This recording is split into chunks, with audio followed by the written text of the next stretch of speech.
இந்த வீடியோவில் NCERT history class 10 chapter 2ஆன நேஷ்னலிசம் இன் இந்தியாவோட எம்சிக்யூஸோட பார்ட் 4 வீடியோ தான் வந்து பார்க்க போகிறோம். நெக்ஸ்ட் கொஷின் வந்து காந்தி இர்வின் பேக்ட்.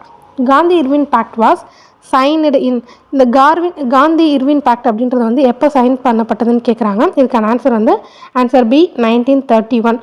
குறிப்பாக வந்து மார்ச் 1931 தான் வந்து இந்த காந்தி இர்வின் பேக்ட் அப்படின்றத வந்து சைன் பண்ணியிருப்பாங்க. அதாவது வந்து சைன் பண்ணியிருந்திருப்பாங்க. இந்த காந்தி இர்வின் பேக்ட் அப்படின்றது என்ன அப்படின்னா, காந்திஜிக்கும் அப்போதைய இந்தியாவோட வைஸ்ராயாக இருந்த இர்வினுக்கும் நடந்த ஒரு ஒப்பந்தம் தான் வந்து இந்த காந்தி இர்வின் பேக்ட் அப்படின்றது. அப்போ வந்து சிவில் டிசோபீடியன்ட் மூமெண்ட்ஸ் வந்து போயிட்டுருக்கும். அதாவது நமக்கு வந்து இண்டிபெண்டன்ஸ் வேணும் அப்படின்ற மாதிரி வந்து சிவில் டிசோபீடியன்ட் மூமெண்ட் வந்து ஆரம்பிச்சிருப்பாங்க. அதெல்லாம் நீங்கள் பண்ணாதீங்க அப்படின்னு சொல்லிட்டு பிரிட்டிஷ் சைட்லேருந்து இந்திய வைஸ்ராயான இந்த இர்வின் கூட வந்து காந்திஜி வந்து பேக் போட்டிருப்பாங்க. அதாவது காந்திஜியை கூப்பிட்டு வச்சு இதெல்லாம் பண்ணாதீங்க அப்படின்ற மாதிரி வந்து ஒரு பேக் போட்டிருப்பாங்க. இந்த பேக்கில் நிறைய வந்து கொண்டு வந்திருப்பாங்க. அதாவது இவங்க உப்பு சத்தியாகிரகம் பண்ணாங்களே, சால்ட் சத்தியாகிரகம், அதில் வந்து அவங்களுக்கு நிறைய டிமாண்ட்ஸ் இருக்கும். அதை நாங்கள் வந்து செஞ்சு தரோம்னு சொல்லியிருப்பாங்க. அதே மாதிரி இவங்க வந்து நாங்கள் வந்து சிவில் டிசோபீடியன்ட் மூமெண்ட்டை வந்து ஸ்டாப் பண்ணுறோம், எங்களுக்கு இதெல்லாம் செஞ்சு தாங்கன்னா அவங்களுக்குள்ள வந்து ஒரு ஒப்பந்தம் வந்து போட்டிருப்பாங்க. இந்தியாவுக்கும் அதாவது வந்து நம்ம அப்போதைக்கு இப்போ இண்டிபெண்டன்ஸ்க்காக போராடினவங்களுக்கும் பிரிட்டிஷ் அரசாங்கத்துக்கும் நடந்த வந்து ஒரு ஃபஸ்ட்டு பேக்ட், ஒரு ஒப்பந்தம்னே சொல்லலாம். ஸோ அதுதான் வந்து இந்த காந்தி இர்வின் பேக்ட் அப்படின்றது. நெக்ஸ்ட்டு வந்து outcome of the pact included. இந்த காந்தி இர்வின் பேக்டில் என்ன மாதிரியான விஷயங்கள்லாம் வந்ததுன்னு வந்து கேட்குறாங்க. இதில் அதாவது இந்த நாளத்தில் என்ன ஆன்சர்னு பார்த்தீங்கன்னா answer B release of political prisoners. அப்போதைக்கு பார்த்தீங்க அப்படின்னா இந்த சால்ட் சத்தியாகிரக அப்போ நிறைய வந்து பொலிட்டிக்கல் லீடர்ஸ் வந்து அரெஸ்ட் பண்ணி வச்சுருந்துருப்பாங்க. அந்த மாதிரி அரெஸ்ட் பண்ண லீடர்ஸ் எல்லாம் வந்து நீங்கள் ரிலீஸ் பண்ணணும் அப்படின்ற மாதிரி வந்து இந்த காந்தி இர்வின் பேக்டில் வந்து போட்டிருப்பாங்க. நெக்ஸ்ட்டு வந்து Gandhiji attended which round table conference. இந்த ரவுண்ட் டேபிள் கான்ஃபரன்ஸ் அப்படின்றது வந்து இந்தியன்ஸ்க்கும் இந்த பிரிட்டிஷ் இருக்காங்களே அவங்களுக்கும் வந்து நடக்கக்கூடிய ஒரு பேச்சுவார்த்தை வந்து அதுதான் நம்ம வந்து ரவுண்ட் டேபிள் கான்ஃபரன்ஸ்னு சொல்லுவோம். இந்தியாவுக்கு வந்து நீங்கள் என்ன பண்ணணும், அதாவது எங்களுக்கு இந்த மாதிரிலாம் வேணும், இதெல்லாம் பண்ணணுன்ற மாதிரி இங்கே இருக்கக்கூடிய பொலிட்டிக்கல் லீடர்ஸ் வந்து டிமாண்ட்ஸ்லாம் வைப்பாங்க. அதை வந்து அவங்க என்ன செய்கிறாங்க அந்த மாதிரி பார்க்குறதா வந்து ஒரு ரவுண்ட் டேபிள் கான்ஃபரன்ஸ் அப்படின்றது. இதில் மொத்தம் 3 ரவுண்ட் டேபிள் கான்ஃபரன்ஸ் வந்து நடந்திருக்கும். இதில் காந்திஜி எந்த ரவுண்ட் டேபிள் கான்ஃபரன்ஸ் அட்டன் பண்ணியிருக்காருன்னு கேட்குறாங்க. இதுக்கான ஆன்சர் வந்து answer b second round table கான்ஃபரன்ஸை தான் காங்கிரஸ் சார்பாக காந்திஜி வந்து அட்டன் பண்ணியிருந்திருப்பார். Next question, rich person mainly wanted. இந்த சிவில் டிசோபீடியன்ட் மூமெண்ட் அப்போல்லாம் பார்த்தீங்க அப்படின்னா எல்லா தரப்பினரும் வந்து கலந்துப்பாங்க. அப்போ பார்த்தீங்கன்னா ரிச் பர்சன்ஸ் வந்து எதுக்காக வந்து போராடி இருப்பாங்கன்னா அவங்களோட மெயினான ஒரு விஷயமா எது இருந்திருக்கும் அப்படின்னா ரிடக்ஷன் இன் ரெவென்யூ. ஆன்சர் சி ரிடக்ஷன் இன் ரெவென்யூ. அவங்களுக்கு வந்து ரெவென்யூவை வந்து குறைக்கணும் அப்படின்றது. அதாவது இந்த இவங்க வந்து ரெவென்யூ இது பண்ணிகிட்டு இருப்பாங்களே, ஏன்னா ப்ரைஸ் வந்து அதிகமாகிடும், ப்ரைஸ் வந்து கம்மியாகிடும். இப்போ வந்து அவங்க சேல் பண்ணக்கூடிய இப்போ அரிசி சேல் பண்ணுறாங்கன்னா அதோட ப்ரைஸ் வந்து கம்மியாகிடும். இப்போ இவங்களுக்கு கம்மியாகும்போது இவங்களுக்கு லாபம் வந்து குறையும். ஸோ அந்த மாதிரி குறையும் போது அந்த ரெவென்யூவும் குறைக்கணும் அப்படின்ற மாதிரியான டிமாண்டில் தான் வந்து இந்த ரிச் பர்சன்ஸ் வந்து மெயினாக வந்து அவங்களோட கோரிக்கையாக வந்து வச்சுருப்பாங்க. Next question, poor persons were mainly tenants of. Poor persons அப்படின்னா லேண்ட் இல்லாத பர்சன்ஸ் இருப்பாங்களே, அவங்க யாரோட டெனண்ட்டாக வந்து மெயினாக இருந்தாங்க அப்படின்னா ஆன்சர் பி ஜமீன்தார்ஸ். கவர்மெண்ட்டோ ட்ரேடர்ஸ் இவங்களோட பர்சன்ஸ் இவங்களோட டெனன்ஸாக வந்து இல்லை. யாருக்கு டெனன்ஸாக இருந்தாங்க அப்படின்னா பி ஜமீன்தார்ஸ்க்கு தான் வந்து இந்த புவர் பர்சன்ஸ் வந்து டெனன்ஸாக வந்து இருந்திருப்பாங்க.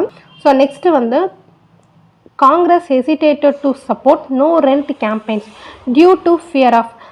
நோ ரெண்ட் கேம்பெயின் அப்படின்றத வந்து சிவில் டிசோபீடியன்ட் மூமெண்ட் அப்போ வந்து ஸ்டார்ட் பண்ணியிருப்பாங்க. இது என்ன அப்படின்னா இந்த புவர் பர்சன்ஸ்லாம் இருக்காங்களே அவங்க வந்து ரெண்ட் நாங்கள் வந்து பே பண்ண மாட்டோம் அப்படின்ற மாதிரியான ஒரு போராட்டத்தை வந்து எடுத்து வச்சுருப்பாங்க. ஸோ இதுக்கு வந்து காங்கிரஸ் வந்து சப்போர்ட் பண்ணுறதுக்கு ரொம்ப ஹெசிடேட் பண்ணுவாங்க. ஏன் அப்படின்னா இதுக்கான ஆன்சரும் வந்து அதுதான் சி வந்து ஏலியனேட்டிங் ரிச் பர்சன்ஸ். இப்போ இவங்க வந்து புவர் பர்சன்ஸுக்கு ஃபுல்லாக வந்து சப்போர்ட் பண்ணிட்டாங்க அப்படின்னா ரிச் பர்சன்ஸ் என்ன பண்ணுவாங்கன்னா கொஞ்சம் ஏலியனேட்டடாக ஃபீல் பண்ணுவாங்க அப்படின்ற மாதிரி வந்து காங்கிரஸ் வந்து ஹெசிடேட் பண்ணுவாங்க. ஏன் அப்படின்னா இந்த ரிச் பர்சன்ஸ் கிட்ட தான் வந்து ஜமீன்தார் மாதிரி ஆட்கள் கிட்ட தான் வந்து இந்த புவர் பர்சன்ஸ் வந்து ஒர்க் பண்ணுவாங்க. ஐ மீன் அந்த டெனன்ஸாக வந்து இருந்திருப்பாங்க. ஸோ அப்படி பண்ணும்போது அவங்க நிறைய வந்து அப்போ நிறைய ரூல்ஸ், தேவையில்லாத ரூல்ஸ்லாம் இருக்கும். அவங்களுக்கு வந்து அன்ஃபேரான நிறைய ரூல்ஸ் வந்து இருக்கும். ஃபார் எக்ஸாம்பிளுக்கு இந்த 1859 பார்த்தீங்க அப்படின்னா ஆக்ட் அந்த மாதிரிலாம் வரும். அதாவது இவங்களோட பெர்மிஷன் இல்லாமல் அங்கே இருக்கக்கூடிய பெர்சன்ஸ் வந்து எங்கேயுமே வந்து போகக்கூடாது அப்படின்ற மாதிரியான நிறைய வந்து ரூல்ஸ்லாம் வந்து இருக்கும். ஸோ இந்த மாதிரியான ரூல்ஸ் இருக்கிறதுனால நாங்கள் டேக்ஸ் இல்லைனா வந்து ரெண்ட் பே பண்ண மாட்டோம் அப்படின்றத வந்து இந்த புவர் பெர்சன்ஸ் வந்து எடுத்து வைப்பாங்க. இதுதான் வந்து நோ ரெண்ட் கேம்பெயின் அப்படின்றது. ஸோ இப்போ இந்த மாதிரியான விஷயத்துக்கு சப்போர்ட் பண்ணால் அவங்களுக்கு வர வேண்டிய வருமானம், அதாவது ரிச் பெர்சன்ஸுக்கு வர வேண்டிய வருமானம் வராது. அதனால் அவங்க வந்து நமக்கு சப்போர்ட் பண்ண மாட்டாங்கன்னு காங்கிரஸ் ஹெசிடேட் பண்ணுவாங்க. அதாவது இவங்க கொஞ்சம் ஏலியனேட்டடாக இவங்களை மொத்தமாக இவங்களுக்கு சப்போர்ட்டே பண்ணாத மாதிரி, புவர்ஸ்க்கு சப்போர்ட் பண்ணிவிட்டு இவங்களுக்கு சப்போர்ட் பண்ணாத மாதிரி ஆகிடும்னு சொல்லிட்டு காங்கிரஸ் வந்து ஹெசிடேட் பண்ணாங்க. ஸோ நோ ரெண்ட் கேம்பெயினுக்கு வந்து அவங்க ஹெசிடேட் பண்ணதுக்கான காரணம் ரிச் பெர்சன்ஸ் வந்து ஏலியனேட் பண்ணுறதுனால தான் அப்படின்ட்டு. ஸோ நெக்ஸ்ட் கொஷின் வந்து industrialised supported civil disobedient because they wanted. அதாவது இந்தியாவில் இருக்கக்கூடிய இண்டஸ்ட்ரியலிஸ்ட் இருக்காங்க இல்லையா, அவங்க என்ன பண்ணுவாங்கன்னா சிவில் டிசோபீடியன்ட் மூமெண்ட்டுக்கு வந்து சப்போர்ட் பண்ணுவாங்க. இவங்க சப்போர்ட் பண்ணதுக்கான ரீசன் என்ன அப்படின்னு வந்து கேட்குறாங்க. இதுக்கான answer C, protection from foreign goods. நாங்கள் இந்த மாதிரி சிவில் டிசோபீடியன்ட் மூமெண்ட்டுக்கு வந்து சப்போர்ட் பண்ணுறோம். பட் அதுக்கு ரிட்டர்ன் நாங்கள் எதுக்காக சப்போர்ட் பண்ணுறோன்னா எங்களுக்கு ஒரு கேரண்டி வேணும். இப்போ நாங்கள் வந்து இங்கே இண்டஸ்ட்ரியலிஸ்ட் என்ன பண்ணுவாங்கன்னா அவங்க வந்து இங்கே குட்ஸ் தயாரிச்சுட்ருப்பாங்க.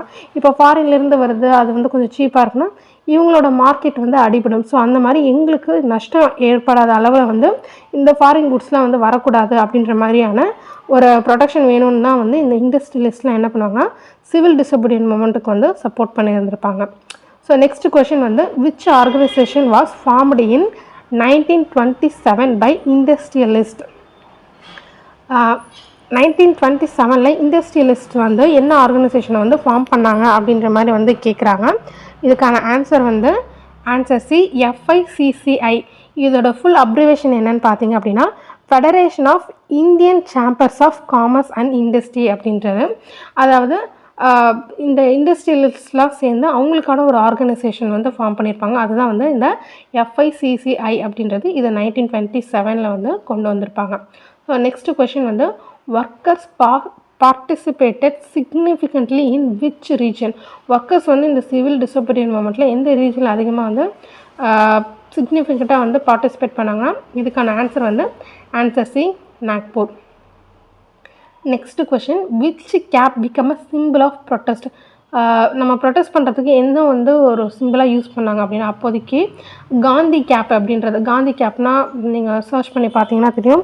ஸோ ஒயிட் கலரில் ஒரு கதரில் செஞ்ச மாதிரி வந்து இருக்கும்.